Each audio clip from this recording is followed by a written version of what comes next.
நெல்லையில் நடந்துள்ள ஆணவ கொலை மிகுந்த அதிர்ச்சியை, வேதனையை அளிக்கிறது. அந்த கொலையில் தொடர்புடைய அனைவரின் மீதும் நடவடிக்கை எடுக்க வேண்டும் என்று கவின் குடும்பத்தை சார்ந்த பெற்றோர் உள்ளிட்ட பலரும் கோரிக்கை எழுப்பி வருகின்றனர்.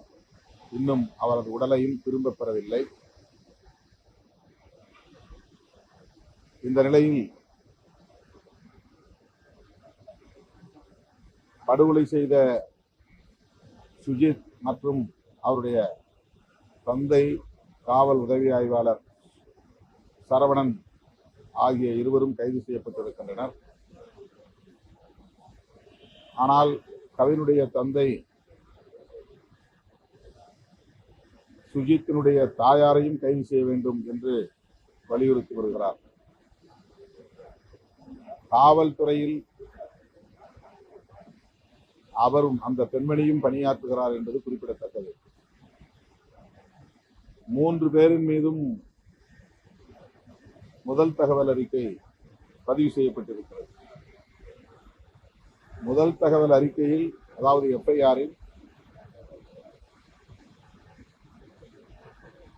அந்த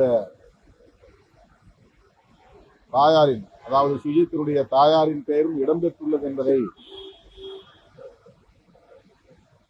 நாம் அறிவோம்.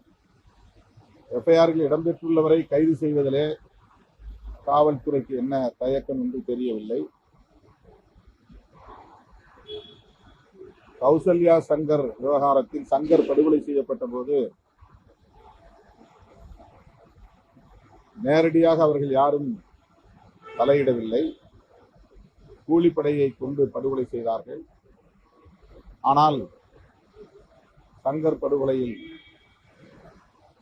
கௌசல்யாவுடைய தாய், தந்தை, தாய்மாமன் உள்ளிட்ட அனைவருமே உடனடியாக கைது செய்யப்பட்டார்கள். அந்த அடிப்படையில் தான்